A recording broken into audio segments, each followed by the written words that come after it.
5 27. இப்போ என்ன செய்கிறாங்க, இப்ராஹிம் நபி வந்து அந்த வரலாறு இருக்கு இல்லையா, நம்ம இதை பார்த்துட்டு அவரை பார்ப்போம். 5 27. ஆதமுடைய சந்ததியினரே, ஆதமுடைய சந்ததியினர் இருவரில் உண்மை வரலாற்றை அவர்களுக்கு எடுத்து காட்டுகிறாக. அவ்விருவரும் அல்லாவுக்காக என்று தியாகம் செய்த போது ஒருடமிருந்து அது ஏற்றுக்கொள்ளப்பட்டது, மற்றொருடமிருந்து அது ஏற்றுக்கொள்ளப்படவில்லை. நிச்சயமாக உன்னை கொலை செய்து விடுவேன் என்று கூறினார். அதற்கு மெய்யாகவே அல்லாஹ் ஏற்றுக்கொள்வது பயபக்தியுடன் தான் என்று கூறினார். இங்கே தியாகம் செய்யும் போது இறைவனை பொருத்தத்தை நாடி யார் தியாகம் செய்கிறாங்களோ அவரிடமிருந்து இறைவனை ஏற்றுக்கொள்வான். பெருமைக்காக செய்கிற தியாகம் ஏற்றுக்கொள்ளப்பட மாட்டாது. 2 பேர் உணவளிக்கிறாங்க வச்சுக்கோங்க. உதாரணத்துக்கு ஒருத்தர் பெருமைக்காக உணவளிக்கிறார், சரியா, நல்ல பெரிய ஃபங்க்ஷனு, கல்யாணம், என்ன எல்லாரும் இருக்கப்பட்டவங்க தான், சரி, நல்லா ஆடம்பரமாக பெரிய செலவு பண்ணி நிறைய உணவு. நீங்கள் இப்போ ஒரு கல்யாணத்துக்கு போனீங்கன்னு சொன்னால் அந்த தன்னுடைய பெருமையை காட்டுறதுக்காக நிறைய உணவு வச்சுருப்பாங்க, வகையாக உணவு வச்சுருப்பாங்க, அப்படி தானே? அப்போ இது சாப்பிட்றவங்க போகிற எல்லாமே பசியும் கிடையாது, எல்லாம் பட்டியாக இருக்கவங்க கிடையாது, எல்லாமே உணவு இருக்கவங்க தான். அவங்க தான் வந்து சாப்பிடுவாங்க, பெருமைக்காக பெருமையுடையவர் வந்து சாப்பிடுவாங்க, அது நிறைய விரயம் பண்ணிடுவாங்க. இது ஒரு பக்கம் இருக்குது. ஒருவங்க பசியில் இருக்காங்க, ஏழையில் இருக்காங்க, ஏழைக்கு உணவளிக்கிறாங்கல்ல, அவங்க பெருமையாக கொடுக்கறதில்ல, எதுவும் எதிர்பார்த்து கொடுக்கறதில்ல.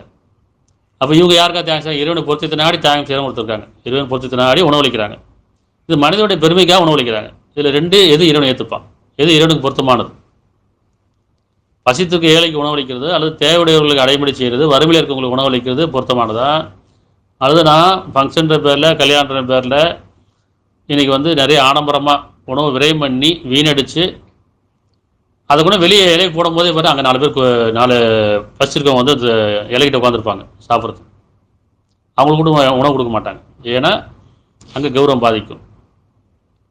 உதாரணம் சொல்கிறேன். அப்போ இறைவனை பொறுத்தது நாடி உணவளிக்கிறதும் இருக்குது, பெருமை அடிப்படையில் இப்போ உணவளிக்கிறதும் இருக்குது. இப்போ யார் இது இறைவனை ஏற்றுப்பான்? 2 உணவளிச்சது தான். இந்த மாதிரி ஒவ்வொரு செயலுமே இறைவனை பொறுத்த நாடி செய்யக்கூடிய செயல் இறைவனுக்கு தியாகம், அது இறைவனுக்கு தியாகம் பண்ணுறதா இருக்குது. இறைவனுக்கு பொருத்தமில்லாத செயல் வந்து அது தியாகம் ஆகாது. அப்போ என்ன செய்கிறாங்க, என்ன சொல்கிறாங்க, அல்லாவுக்காக என்று தியாகம் செய்த போது ஒருடமிருந்து அது ஏற்றுக்கொள்ளப்பட்டது, மற்றொருடம் வந்து அது ஏற்றுக்கொள்ளவில்லை. நான் நிச்சயமாக உன்னை கொலை செய்து விடுவேன் என்று அவர் கோபமாக சொல்கிறார். என்ன சொல்கிறாரு? அதற்கு மெய்யாகவே அல்லாஹ் ஏற்றுக்கொள்வது பயபக்தியுடன் தான் என்று இன்னொருத்தர் சொல்கிறார். அப்போ அவருடைய மனம் என்ன செஞ்சிருச்சு? என்ன சொல்ற, என்னை வெட்டுவதற்காக என் அளவில் உன் கையை நீட்டுவானால் நான் உன்னை வெட்டுவதற்காக என் கையை உன்னிடம் நீட்ட மாட்டேன், ஏனெனில் நிச்சயமாக அகிலமுக்கு இறைவனாக அல்லாவுக்கு அஞ்சுகிறேன்னு சொல்கிறார். பழிவாங்கலை, நீங்கள் கோவப்பட்டீங்கன்னா நான் பொறுமையாக இருந்துடுறேன், ஏன்னா நான் இறைவனுக்காக பொறுத்துக்கொள்கிறேன், சகித்துக்கொள்கிறேன், விட்டு கொடுக்குறேன் அப்படிங்கிறார். நீங்கள் தியாகம்ன்றது பொறுத்துக்கொள்வது, சகித்துக்கொள்வது, விட்டுக்கொள்வது, இன்னும் அர்ப்பணித்து, இறைவனுக்காக அர்ப்பணித்து. இதெல்லாம் அடுத்தடுத்த வசனங்களை பார்ப்போம். என்னுடைய பாவத்தையும் உன்னுடைய பாவத்தையும் சுமந்து வருவதையே நிச்சயமாக நான் விரும்புகிறேன், அப்போது நரகவாசியில் ஒருவனாய் விடுவாய் என்று, இதுதான் அநேகாரின் கூலியாகும் அப்படின்னு சொல்கிறார். அப்போ இதுவும் இந்த இடத்துல இவரும் குர்பானி கொடுத்துருக்காரு, தன்னை தியாகம் பண்ணியிருக்கார். அங்கே ஆதமுடைய வரலாறுல, ஆத நபியுடைய வரலாறுல பொறுத்து. அடுத்து நூஹ் நபியுடைய வரலாறுல அவர் தன்னோட மகனை வந்து குர்பானி கொடுக்குறார். இது நம்ம வந்து இப்ராஹிம் நபி குர்பானி கொடுக்க மட்டும் தான் பார்க்குறோம், குர்பானை வந்து அதை அடுத்து பார்ப்போம். இப்போ வந்து நூஹ் நபி என்ன செய்கிறாருன்னா, இறைவன் சொல்ல அந்த கப்பலை கட்டுக்கங்கிறான். கப்பலை கட்டினதுக்கப்புறம் ஜோடி ஜோடியாக உயிரினங்களையும் மனிதர்களையும் நம்பிக்கொண்ட ஆண்களையும் பெண்களையும் அதை ஏற்றிக்கொள்ளுங்க, இங்கேருந்து நீங்கள் வெளியேறிடுங்க, அந்த சமயத்தை அழிக்க போகிறேன் அப்படின்னு சொல்கிறான். அப்போ மழை பெய்யுது, வெள்ளக்காடு ஆயிடுச்சு, இந்த கப்பலும் ரெடி ஆயிடுச்சு. அப்போ ஒதுக்கியிருந்த தன் மகன் சொல்கிறார், பாப்பா இது ரொம்ப இந்த கப்பலில் ஏறிக்கோ, அல்ல சமயத்தை அழிக்க போகிறான் கூப்பிட்றார். அப்போ இந்த பையன் என்ன சொல்கிறாரு, இல்லை எனக்கு தெரியும், எனக்கு தப்பிச்சுக்க தெரியும், நான் மலை மேலே ஏறிப்பேன் அப்படிங்கிறார். அவன் பேசிகிட்டு இருக்கும்போது பெரிய ஆளை குறுக்கிட்டு அந்த மகனை தூக்கிட்டு போயிடுது. அப்போ அவரே நினச்சிட்டாரு, ரொம்ப வருத்தப்படுறார். அப்போ என்ன கேட்குறாரு, தன் இறைவனிடம், என் இறைவனை நிச்சயமாக என் மகனை என் குடும்பத்தை சார்ந்தவனே சொல்கிறார். இறைவன் கேட்குறாரு, அப்போ தானே என்ன சொல்கிறாரு, என்னுடைய மகன் என் குடும்பத்தை சார்ந்தனாச்சு அப்படிங்கிற. 11:45 அத்தியாயம் 11:45. இதுக்கு முன்னாடி பின்னாடி படிச்சுங்க வசனம். நூகு தன் இறைவனிடம், என் இறைவனே, நிச்சயமாக என் மகன் என் குடும்பத்தை சேர்ந்தவனே, உன் வாக்குறுதி நிச்சயமாக உண்மையானது, நீதி வழங்குவதில் எல்லாம் மேலான நீதிபதியாக இருக்கிறாய் என்று பிரார்த்தித்தார், கூறினார். அதுக்கு இறைவன் கூறினார், நூகுவே, உண்மையாகவே அவன் உன் குடும்பத்தை சேர்ந்தவன் அல்ல. நிச்சயமாக அவன் ஒழுக்கமில்லாத செயலை செய்து கொண்டிருந்தான். ஆகவே நீர் அறியாத விஷயத்தில் என்னிடம் பேச வேண்டாம். நீர் அறியாதவர்களில் ஒருவராகிவிட வேண்டாம். இடமா நான் உமக்கு உபதேசம் செய்கிறேன் சொல்கிறார். அவங்கள பின்பற்றலை, சத்தியத்தை பின்பற்றலை, நியாயத்தை பின்பற்றலை. அதனால் அவங்களுடைய மகன் கிடையாது. பிறந்தனால உறவு கிடையாது, பின்பற்றினாதான் வாரிசு இல்லையா? அப்போ அவர் தான் கேட்குறாரு, என் இறைவனே, எதை பற்றி எனக்கு அறிவு இல்லையோ அதை உன்னிடம் பேசுவதை விட்டும் நான் உன்னிடம் பாதுகாவல் தேடுகிறேன். என்னை மன்னித்து நீ எனக்கு அருள் புரியவில்லையானால் நஷ்டமதின ஒன்று ஆகிவிடுவேன் என்று கூறினார். இப்போ அந்த இடத்துல மகன் தியாகம் செய்கிறாரா இல்லையா? இறைவனுடைய கட்டளை நிறைவேற்றுறாரு, நம்பிக்கொண்டவர்களையும் அழைச்சிட்டு போகிறாரு. தன்னுடைய மகன் வரல, அந்த ஆளை அடிச்சுட்டு போயிடுச்சு. இருந்தாலும் இறைவனுக்காக என்ன செய்கிறாரு, விட்டு போயிட்டே இருக்கார். அப்போ இதுவும் தியாகம்தான், சரியா? அதே மாதிரி மூசா நபி வரலாறுல மூசா நபி பிறந்ததுக்கு அப்புறமேலு இறைவன் சொல்கிறான், அத்தியாயம் 20:39, அவரை பேழையில் வைத்து நதியில் விட்டுவிடும். ஒரு நதி இருக்கு, அதில் ஒரு பேழை மாதிரி வச்சு அந்த குழந்தைய அதில் வச்சு விட்டுருக்குன்னு சொல்கிறான். அந்த நதி அதை கொண்டு கரையில் சேர்த்துவிடும். அங்கே எனக்கு பகைவனும் அவருக்கு பகைவனுமாகிய அவரை எடுத்துக்கொள்வான். மேலும் நீர் கண்முன்னே வளர்க்கப்படுவதாக நான் உன் மீது அன்பை பொழிந்தேன். அப்போ ஒரு குழந்தை பிறந்த உடனே இந்த குழந்தைய நதியில் விட்டுருங்க, இறைவனுடைய கட்டளை அது. அதை தாய் ஏற்றுதான் அவனை, ஒரு வழி இல்லை. தியாகம் பண்ணுறாங்களா இல்லையாங்க? குழந்தை பிறந்த உடனே என்ன சொல்கிறாங்க, மூசா நபி பிறந்த உடனே அந்த தாயிட்ட இறைவன் சொல்கிறான், ஒரு பேழையில் வச்சு அந்த நதியில் விட்டுருங்க. அந்த தாய் மனம் எப்படி இருக்கும்?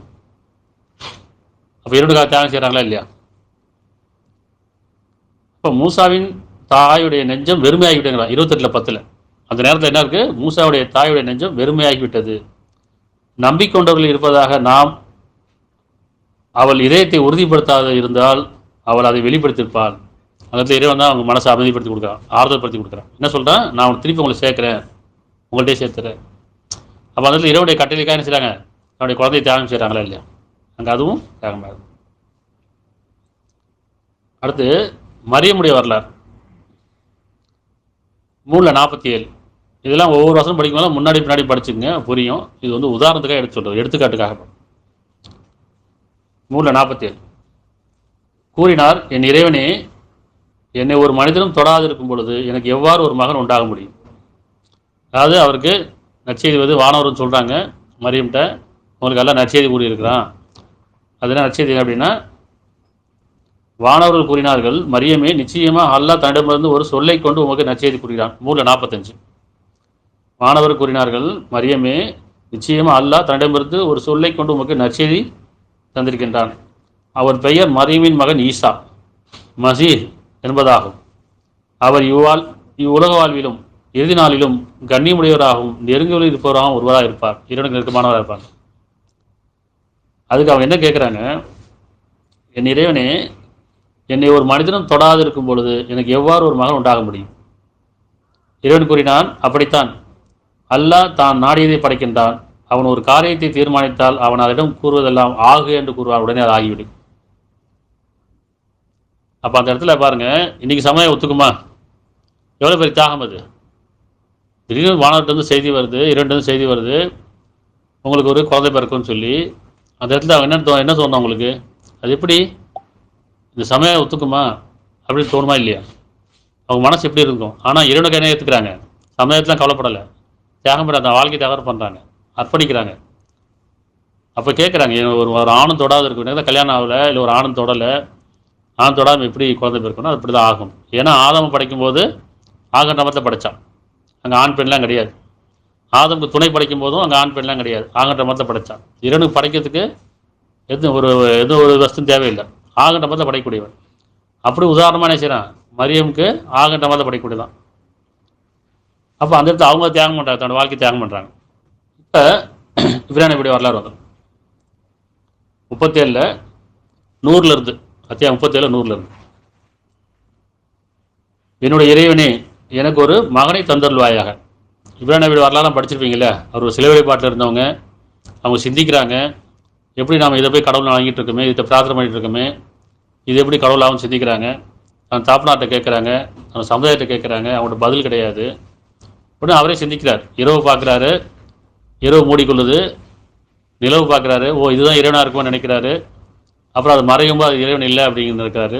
நட்சத்திரத்தை பார்க்குறாரு, நட்சத்திரம் தான் இறைவனாக இருக்கும்னு நினைக்கிறாரு, அதுவும் மறையுது. அப்புறம் பகலான சூரியனை பார்க்குறாரு, ஓ இதுதான் பெருசாக இருக்குது, இதுதான் வெளிச்சமாக இருக்குது அப்படின்னு சொல்லி அதுதான் இறைவனாக இருக்கும்னு நினைக்கிறாரு. அப்புறம் அதுவும் மாறிடுது. அப்போ மறையக்கூடாது, நான் இறைவனாக ஏற்றுக்கொள்ள மாட்டேன், இதெல்லாம் யார் படைத்தா நான் இறைவனாக இருக்கணும், அந்தளவுக்கு அவர் உறுதி கொள்கிறார். அப்போ இறைவனை உணர ஆரம்பிச்சிட்டார். இறைவன் உணராமல் அவருக்கு பல சோதனைகள் வருது. சமுதாயத்திலையும் நிறைய இன்னல்கள், நிறைய பிரச்சனைகள் சந்திக்கிறாரு. இறைவனுக்காக எல்லாத்தையும் தியாகம் பண்ணுறார். அவர் நெருப்பு கூடத்தில் போடுற அளவுக்கு ஆயிடுறாங்க. அங்கேயும் இறைவன் அதுலேருந்து நெருப்பு கட்டளிடுறான், குளிர்ச்சாய் அப்படின்னு சொல்கிறான். இப்படி எல்லா சமயத்தில் போராடி போராடி நீங்கள் பண்ணுறது இறைவன் கிடையாது, நீங்கள் வணங்குறது இறைவன் கிடையாது, கல்லும் மண்ணும் இறைவன் ஆகாது, இதெல்லாம் யார் படைத்தா அவன் இறைவன் சொல்லி வெளியே வந்துடுறார், சமுதாயத்துக்கு வெளியே வந்துடுறார். அப்போ அவர் வந்து விவசாயம்லாம் ஒரு பலத்தாக்கு அந்த சமுதாயத்தை விட்டு வெளியேறாரு. எப்படி ஒவ்வொரு சமுதாயமும் அழிக்கப்படுறதுக்கு முன்னாடி அங்கே நம்பிக்கொண்டவர் வெளியேற்றப்படுவார்கள். தூதும் நம்பிக்கொண்டவர் வெளியேற்றப்படுவார்கள், வெளியேறணும். ஏன்னா அந்த சமயம் அழிக்கப்பட வேண்டிய சமுதாயம், பிடிக்கப்பட வேண்டிய சமுதாயம். அப்படி இப்ராஹிம் நபி எப்படி நூஹ் நபி வெளியேறினாங்களோ அந்த மாதிரி ஒவ்வொரு சமுதாயத்திலையும் தூதரும் நம்பிக்கொண்டவர் வெளியேறக்கூடியதான் வரலாறு. அப்போ இப்ராஹிம் நபி விவசாயம்லாம் பலத்தாக்கு வெளியேறாங்க. இப்போ அவருக்கு வயது ஆயிடுச்சு. ஆனால் என்ன செய்கிறாரு, என்னுடைய இறைவனே 37 100 இருந்து, என்னுடைய இறைவனே எனக்கு ஒரு நன்மகனை தந்தருள்வாயாக. எனவே நாம் அவருக்கு பொறுமையுள்ள ஒரு மகனை கொண்டு நற்செய்தி கூறினோம். சொல்லும்போது என்ன சொல்கிறான், பொறுமையுள்ள மகன் சொல்கிறான். நல்ல மகனுக்கு உதாரணம் பாருங்க. அங்கே கெட்ட மகனுக்கு உதாரணம் நூஹ் நபியோட உதாரண மகன், இங்கே நல்ல மகனுக்கு உதாரணம். எனவே நாம் அவருக்கு பொறுமையுள்ள ஒரு மகனை நற்செய்தி கூறினோம். பின் அவருடன் வாழ்க்கையை பக்குவம் அடைந்த போது வளர்க்குறாரு. ஒரு வாழ்க்கை பக்கம்னா ஒரு வயசு வந்துடுறாங்க, தோலுக்கு வந்துடுறாங்க. வாழ்க்கை பக்கம் அடைந்த போது அவர் கூறினார், என் அருமை மகனே, நான் உன்னை அறுத்து பலிவிடுவதாக நிச்சயமாக கனவு கண்டேன். இதை பற்றி உங்களுடைய கருத்து என்ன என்பதை சிந்திப்பீராக என்று கூறினார். என்ன கேட்குறாரு, வயசான காலத்தில் இறைவன் பாக்கியத்தை கொடுத்துருக்கான். அப்போ எவ்வளோ ஆசையாக வளர்த்துருப்பாங்க, எவ்வளோ அன்போடு வளர்த்துருப்பாங்க, எவ்வளோ உணர்வோடு வளர்த்துருப்பாங்க. இப்போ அந்த அளவுக்கு வளர்த்து கைக்கு வந்தாச்சு, ஒரு தோலுக்கு வந்தாச்சு. இப்போ நன்மை தீமா அவர் அறிய ஆரம்பிச்சிட்டார். இப்போ என்ன சொல்கிறாரு, நான் ஒரு கனவு கண்டிருக்கேன்ப்பா, அந்த கனவுல உன்னை அறுத்து விடுவதாக கண்டிருக்கேன். உங்களுடைய சிந்தனை என்ன, சிந்திச்சு பாருங்கன்னு கேட்குறாரு. என் அருமை தந்தையே, நீங்கள் ஏவப்பட்டதை செய்யுங்கள். அல்லாஹ் நாடினால் என்னை நீங்கள் பொறுமையுள்ளவர்கள் என்றும் காண்பீர்கள். அங்கே என்ன சொன்னால் பொறுமையுள்ள மகனை கொடுத்துருக்கேங்கிறான். இங்கே அவர் என்ன சொல்கிறாரு, நான் பொறுமையுள்ளவனா என்னை காண்பீங்க, அல்லாஹ் நாட செய்யுங்கன்றார். இவர் உயிரை தியாகம் பண்ணுறாரு, அவர் உறவை தியாகம் பண்ணுறார். யார், இப்ராஹிம் நபி தன்னுடைய மகனை உறவை தியாகம் பண்ணுறார், தியாகம் பண்ண தயாராகிட்டார். இவரும் உயிரை கொடுக்க தயாராகிட்டார். ரெண்டு புரியுதா, இது தியாகம். அது ஏன்னா தன்னை அர்ப்பணிக்கிறாங்க இறைவனுக்கு. ஆகவே அவ்விருவரும் முற்றிலும் வழிபட்டு மகனை பலியிட குப்புற கிடத்திய போது நாம் அவரை இப்ராஹிமே என்று அழைத்தோம். திறமா நீர் கட்டளையை மெய்ப்பித்தினீர். நிச்சயமா நான் நன்மை செய்வோருக்கு இவ்வாறே கூலி கொடுப்போம். நிச்சயமா இது தெளிவான பெரும் சோதனையாகும். ஆயினும் நாம் ஒரு மகத்தான தியாகத்தை கொண்டு அவருக்கு பகரமாக்கினோம். நீங்க புரிஞ்சுக்கணும், மகத்தான தியாகத்தை கூட சொல்றானே தவிர ஆடு மாடு ஒட்டகம் எதுவுமே சொல்லலை. ஏன் அப்படின்னா, இங்கே அவருக்கு ஒரு பரீட்சை வச்சிருக்கு. அந்த பரீட்சையில் அவர் என்ன செய்கிறாரு, பாஸ் ஆகிட்டார். எப்படி உறவை தியாகம் பண்ணுறதுக்கு தகப்பனும் உயிரை தியாகம் பண்ணுறதுக்கு மகனும் ரெடி ஆகிட்டாங்க. இவ்வளோதான். அதாவது அந்த இறைவன் ஒரு சோதனையில் வெற்றி பெற்றார். ஆனால் என்ன சொல்லுவாங்க, அறுக்கிறதுக்கு கத்தி வச்சார், கழுத்து வச்சு அறுத்தார். அறுக்கும்போது அந்த கத்தி அறுபடலை, தூக்கி கோபமாக விரிச்சு அந்த கத்தியை வீசிட்டாங்க. அது பாறையில் விட்டுச்சு, பாறை ரெண்டாக பிளந்துருச்சு. இதெல்லாம் யுகம். இறைவன் அழகாக சொல்லிட்டான். அறுக்கிறதுக்கு தயாராகும் போதே இறைவன் சொல்லிட்டான். இப்ராஹிமே கூப்பிட்டான். இப்படி கூப்பிட்டு என்ன சொல்லிட்டான், நான் உங்களை சோதித்தேன், நீங்கள் சோதனையில் பாஸ் ஆகிட்டீங்க. அதில் பகரமாக, இந்த தியாகத்துக்கு பகரமாக அவருக்கு என்ன கொடுத்தானோ இறைவனுக்கு தான் தெரியும். இவ்வளோ பெரிய சோதனைக்கு ஒரு உயிரை தியாகம் பண்ற அளவுக்கு உறவு தியாகம் பண்ற அளவுக்கு இருக்கும்போது அதுக்கு இறைவன் அவருக்கு பகரமா என்ன கொடுத்துருப்பானோ இறைவனுக்கு அவர் மறைவார். ஆனா இது என்ன செய்யலாம், இதுதான் வரலாறா வச்சுக்கிட்டு இதுக்கு தான் நம்ம வந்து ஆடை பலி கொடுக்குறோம், மாடு கொடுக்குறோம், ஒட்டகம் கொடுக்குறோம். அங்கே நம்ம ஏற்கனவே பார்த்த மாதிரி ஒட்டகம் ஆடு மாடு இதெல்லாம் உணவளிக்கிறதுக்கு எல்லாம் கடமையாக்கி இருக்கிறான். அது ஒவ்வொருத்தர் மீது கடமையாக்கப்பட்டிருக்கு. அது இருக்கவங்கள்ட்ட இருக்கு. இது ஒரு சடங்காக வருஷத்துக்கு ஒரு வாட்டி மட்டும் நம்ம செய்கிறோம் அப்படி இல்லை. வருஷம் ஃபுல்லாக மனுஷனுக்கு பசி தேவை இருக்குது. ஏழைகள் இருக்காங்க, வறுமையில் இருக்கிறாங்க, தேவடையராக இருக்கிறாங்க. அப்போ இருக்கப்படுங்க எல்லாருமே கொடுக்கணும்னு நினைக்கிறவங்க டெய்லி ஒரு நாள் கொடுத்தா எப்படி இருக்கும்? எல்லாத்துக்கும் உணவு சேருமா இல்லையா? அப்போ அந்த வருஷத்தை 10 நாள் மட்டும் லட்சக்கணக்கில் அறுத்து கொடுக்கறனால வாங்கி வச்ச சேர்த்து வச்சு எத்தனை சாப்பிடுவாங்க? அதே சொன்னேன், என்ன சொன்னேன், மாமிசமோ ரத்தமோ இடம் அடையது இல்லைங்க, உள்ளச்சனும் அடையுதுங்க. அப்போ இங்கே உணவளிக்கிறது இறைவனை கடமையாக்கப்பட்டிருக்குது. இங்கே வந்து சோதனை, இப்ராஹிம் நபிக்கு சோதனை கொடுக்கப்பட்டிருக்கு. இப்படி ஒவ்வொருத்தருக்கும் சோதனை வரும். நம்ம காலத்துலையும் நிறைய சோதனைகள் வரும். அப்போ நம்ம இறைவனுக்காக அதை என்ன தியாகம் பண்ணுறோமா, அந்த வாழ்க்கையில் தியாகம் பண்ணுறோமான்னு பார்க்கணும். தியாகம் தான் ரொம்ப முக்கியமாக இருக்குது. அர்ப்பணித்தல், இறைவனுக்காக அர்ப்பணித்தல். இப்போ தியாகம்னா என்னன்னு பார்ப்போம். 2:207 இன்னும் அல்லாவின் பொருத்தத்தை நாடி, இறைவனுடைய பொருத்தத்தை நாடி, அவனுடைய பொருத்தத்தை நாடி தன் உயிரினா உயிரை தியாகம் பண்ணுறதில்ல. வாழ்க்கை தான் உயிர் தான் வாழ முடியும். உயிர் தான் வாழ முடியும். அப்போ உயிரை தியாகம் பண்ணுறதுன்னு என்ன, செத்து போகிறது கிடையாது. அந்த உயிரை, தன்னுடைய வாழ்க்கையை இறைவனுடைய பொருத்தத்தை நாடி தியாகம் செய்வரும் மனிதர்கள் இருக்கின்றார்கள். அல்லாஹ் பணியுடன் நடப்போர் மீது அளவற்ற அன்புடையனா இருக்கின்றார். அப்படியே சொன்ன எது பணியுடன் கீழே வார்த்தை என்ன வருது, பணியுடன் நடப்போர் மீது அளவற்ற அன்புடையனா இருக்கிறான். அப்படியே சொன்ன பெருமை தியாகம் செய்யுங்கிறான். எது செய்யணும்? பெருமையை தியாகம் செய்யுங்க அல்லாவின் பொருத்தத்தை நாடி. பெரும்பாலும் குடும்பங்களில் கணவன் மனைக்கிடையில் தியாகம் வேணும், தியாக மனப்பான் வேணும், விட்டு கொடுக்குற தன்மை, பொறுத்துக்கொள்கிற தன்மை, பெற்றோர் பிள்ளைக்கிடையில் சகித்தன்மை, சமுதாயத்தில் பொறுத்துக்கொள்கிற தன்மை வேணுமா இல்லையா? இதெல்லாம் தியாகம் தானே. சொல்லுவாங்கள்ல, பெரிய தியாகிப்பா இவர், இப்படி பெருசாக எல்லாத்தையும் போதும்னு விட்டு போயிடுறாரு. தியாகம்னா என்ன? முதல்ல உணர்ச்சி, உணர்வு ரெண்டு இருக்குது, பிரித்து பார்க்கணும். அப்போ உணர்ச்சி முதல்ல தியாகம் பண்ணணும், பெருமையை தியாகம் பண்ணணும், போராமையை தியாகம் பண்ணணும், கெட்ட குணங்களை விட்டுணும். அதே மாதிரி குடும்பத்துக்களில் விட்டு கொடுக்குறது, பொறுத்துக்கொள்வது, சகித்துக் கொள்ளுதல். கணவன் மனை கடையிலையும் சரி, பெற்றோர் பிள்ளை கடையிலையும் சரி, சமுதாயத்திலையும் சரி, நண்பர் கடையிலையும் உறவு கடையிலையும் இந்த உணர்வு ரொம்ப முக்கியமாக இருக்குது. ஏன்னா உணர்வு தான் ரொம்ப அவசியமாக இருக்கும். உணர்வும் உணவும் மனிதனை வாழ வைக்கும் இல்லையா? உணர்வு இல்லைன்னாலும் மனிதன் வாழ முடியாது, உணர்ச்சி இல்லை, அது உணவு இல்லைன்னா வாழ முடியாது. அப்போ குடும்பத்தில் உணர்வு ரொம்ப முக்கியமாக இருக்குது. நம்ம உயிர் வாழ்றதுக்கு உணவு ரொம்ப முக்கியமாக இருக்குது.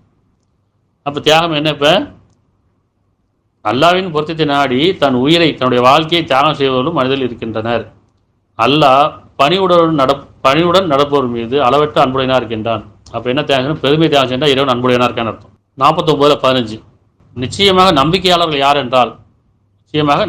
யார் என்றால் அவர்கள் அல்லாவின் மீதும் அவருடைய தூதர் மீதும் நம்பிக்கொண்டு பின்னர் சந்தேகம் கொள்ளாத தம் செல்வங்களை கொண்டும் தன் உயிரை கொண்டும், அதாவது உயிரின வாழ்க்கையை கொண்டும் அல்லாவின் பாதையில் தியாகம் செய்வார்கள். இத்தேவர் தான் உண்மையாளர்கள். உண்மையான நம்பிக்கையாளர் யார்? இப்போ உண்மையான நம்பிக்கையாளர் யாருன்னு சொன்னால் இறைவன் மீதும், அதாவது அல்லாவின் மீதும் அவருடைய தூதர் மீதும், அவருடைய தூது மீது, செய்திகள் மீது. தூதர் மீதுன்னு என்ன அர்த்தம்? தூதர் எதை கொண்டாந்தாங்க? நல்ல செய்திகளை கொண்டாந்தாங்க, உபதேசங்களை கொண்டாந்தாங்க, எச்சரிக்கையை கொண்டாந்தாங்க, இந்த வேதத்தை கொடுத்துருக்காங்க.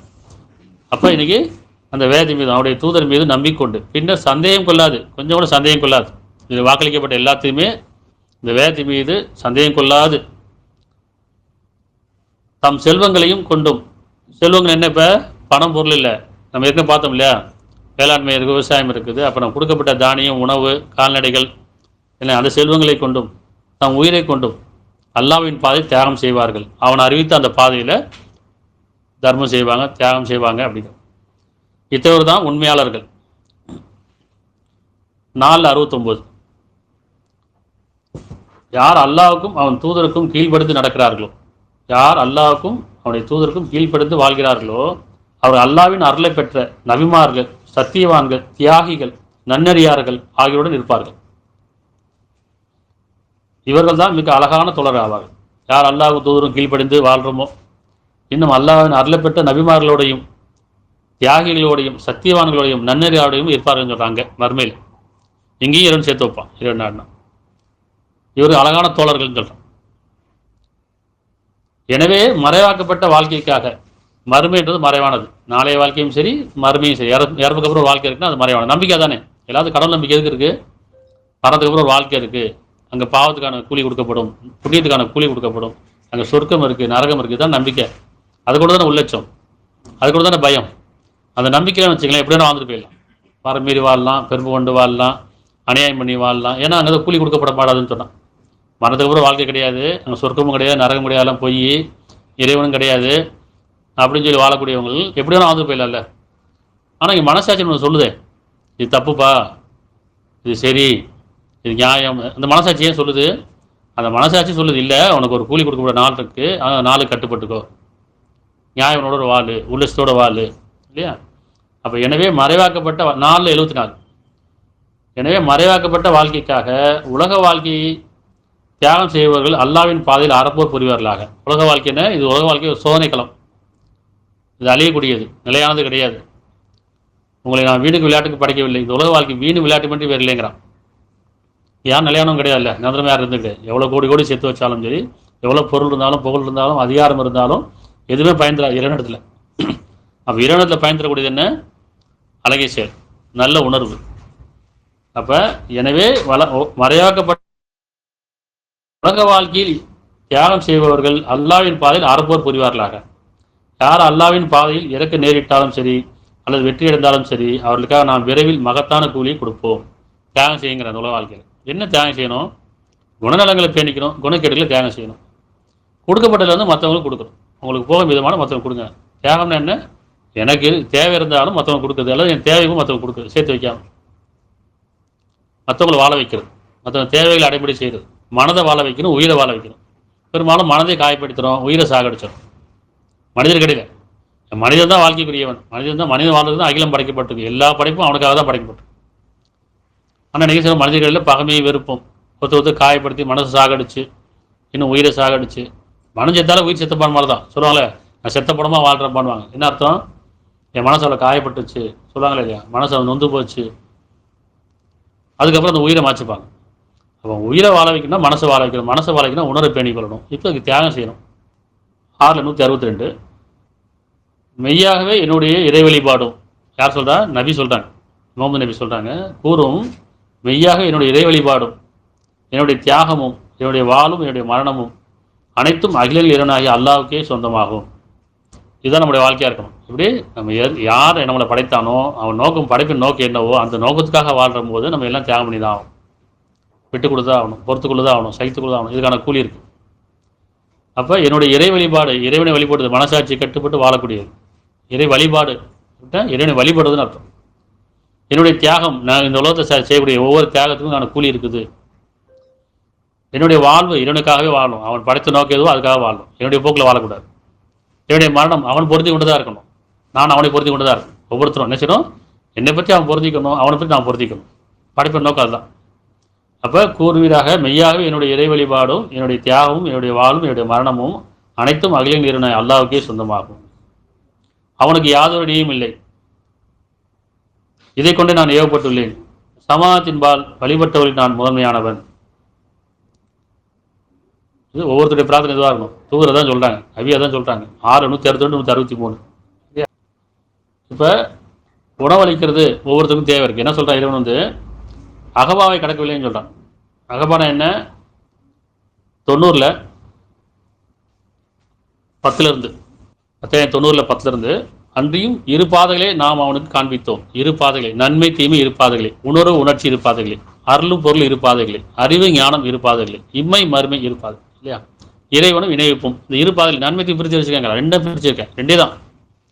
இந்த ரெண்டில் இரு பாதைகளை நாம் அவனுக்கு காண்பித்தோம். ஆயினும் அவன் அகவாவை கடக்கவில்லைங்க. நன்மை தீமை பிரித்து அறிவிச்சிருக்க அந்த உணர்வு இருக்குது, ஆன்மா கொடுக்கப்பட்டிருக்கு. அந்த ஆன்மா மீதும் அதை செவ்வையாக்கி மீது சத்தியமாக யார் அதை பேணிக்கொள்கிறாரோ வெற்றடைந்து விட்டார், யார் உதாசமாக தோல்வி அடைந்து விட்டார். இப்போ ஆன்மா தவறு விட்டுட்டோம், திருப்பி என்ன செய்யலாம்? இறைவன் தூதர் மூலியமாக வேதத்தை கொண்டு நினைவூட்டுறான். இது நினைவுடன் நல்ல விஷயம், இது எச்சரிக்கையும் கூட. அப்போ ஆயினும் அகபாவை கடக்கவில்லை. அகபா என்ன என்பது நமக்கு எது அறிவிக்கும்? ஒரு அடிமை விடுவித்தல் அல்லது பசித்திருக்கும் நாளில் உணவளித்தல். உணவளிக்கிறது தான் பார்த்துட்டு இருக்கோம்.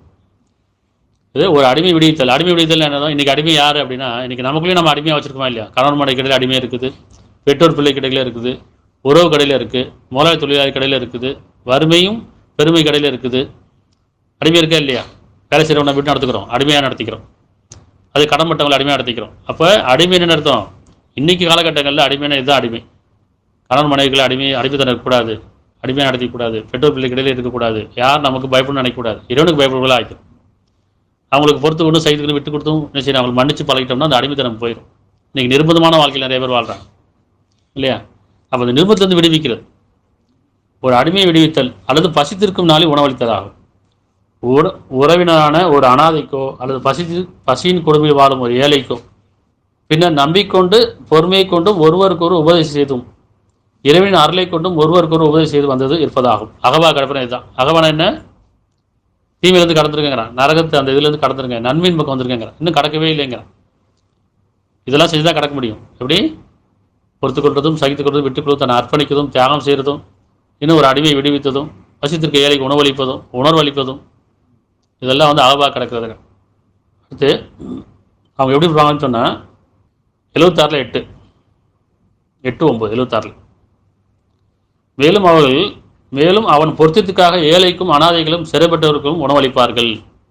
தியாகம் செய்ய எப்படி இருப்பாங்க, விட்டு கொடுக்க எப்படி இருப்பாங்க, நன்மை செய்ய அகவா கடவுள் எப்படி இருப்பாங்கன்னு சொன்னால், மேலும் அவன் பொருத்தத்துக்காக இறைவனுடைய பொருத்தத்துக்காக அவன் பொருத்தத்தை விரும்பி ஏழைகளுக்கும் அனாதைகளுக்கும் சிறைப்பட்டவருக்கும் உணவளிப்பார்கள். உங்களுக்கு நாங்கள் உணவளிப்பதெல்லாம் அல்லாவின் பொருத்தத்துக்காக உங்களிடமிருந்து பிரதிபலனையோ நன்றி செலுத்த வேண்டும் என்றையோ நாங்கள் நாடவில்லை.